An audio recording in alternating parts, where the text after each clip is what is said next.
হাই everyone, মই চয়নিকা। আজি নতুন এটা ভিডিঅ'লৈ আপোনালোকৰ ওচৰলৈ আহিছোঁ। আহক তেনেহ'লে ভিডিঅ'টো আৰম্ভ কৰোঁ। এয়া ৰাতিপুৱাই মানুহজনে মাছ কেইটামান লৈ আহিছে। আজি অন্য নহয়, এটা টিফিন ৰেচিপি। ৰাতিপুৱানো মই মানুহজনক কেনেদৰে অফিচলৈ খুৱাই বোৱাই টিফিন দি পঠাওঁ, তাকে আপোনালোকৰ লগত শ্বেয়াৰ কৰোঁ বুলি ভাবিলোঁ। এই মাছকেইটাক আমি তোৱা মাছ বুলি কওঁ।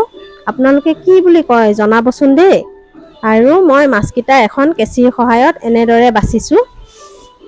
ভাবিলোঁ আপোনালোকৰ লগতো টেকনিকটো শ্বেয়াৰ কৰি দিওঁ। আৰু ছোৱালীজনীয়ে ভিডিঅ' কৰি দিছে। তাৰ পাছতে দেখোন মানুহজনে ভাবিছে এই ৰাতিপুৱাই তাই খং উঠিব, অকণ ভিডিঅ' কৰি দিলে মনটো ভাল লাগিব বুলি ভাবিছেগৈ। এয়া ভিডিঅ'টো কৰি দিছে, কাৰণ তেওঁ কোনোদিনে কৰি নিদিয়ে, কেতিয়াবা ভাল লাগিলেহে কৰি দিয়ে। আৰু ৰাতিপুৱাই যেতিয়া একদম 8টা বাজিতে ছোৱালী ৰেডি কৰিবলগীয়া হয়, মানুহজনক ৰেডি কৰি খুৱাই বোৱাই টিফিন দি ধূপ ধূনা লগাই, মানে বহুতখিনি কাম থাকে। আৰু তেনেকুৱা ক্ষেত্ৰত যদি মাছ চাছ আনি দিয়ে নহয়, খুব খং উঠে। সেয়ে মানুহজনে মন ভাল লগাবলৈ এয়া ভিডিঅ' কৰি দিছে, বোলে মই ভিডিঅ' কৰি দিওঁ দিয়া। আৰু মই মাছকেইটা এনেদৰে বাচিছোঁ চাওকচোন। কেঁচিখনৰ সহায়ত মাছকেইটা বাছোঁতে একদম খুব কম সময়তে হৈছে। নহ'লে কাৱৈ মাছৰ এই ছাইডবিলাকত যি কাটা থাকে, কাটাবিলাকে হানে। আৰু এয়া মাছকেইটা এতিয়া অকণমান নিমখ সানি ধুই ল'লোঁ। আৰু এফালে কেৰাহীটো বহাই দিছোঁ মাছকেইটা ভাজিবলৈ। মাছকেইটাত অকণমান নিমখ আৰু হালধি সানি লৈছোঁ। আৰু ৰাতিপুৱা সময়খিনি বিৰাট উৎপাত হয়। ইফালে মানুহজন দিনটোৰ কাৰণে ওলাই যাব, তেওঁক যদি ভালকৈ খুৱাই বোৱাই টিফিন এটা দি নপঠাওঁ, মনটোও ভাল লাগি নাথাকে।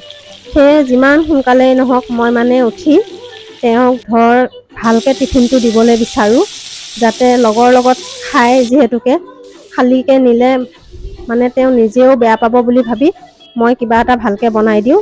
আৰু ৰাতিপুৱাই কি বনাই দিম বুলি ভাবি মাছকেইটাৰ লগত ভাবিলোঁ যে আজি বিলাহীৰ জোল এখন বনাওঁ।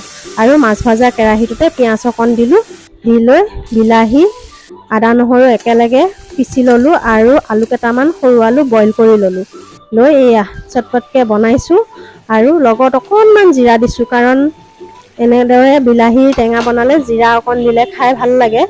আৰু এই ভকভককৈ উতলোতে মই মাছখিনিও দি দিলোঁ। আৰু মোৰ একদম টিফিন হৈয়ে গ'ল নহয় চাওকচোন।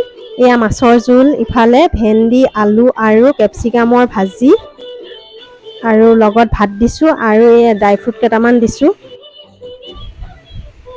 আৰু ভিডিঅ'টো কেনেকুৱা লাগিছে জনাব। যদি ভাল লাগিছে লাইক কমেণ্ট শ্বেয়াৰ কৰিব। আজিলৈ আহিছোঁ দেই, বাই।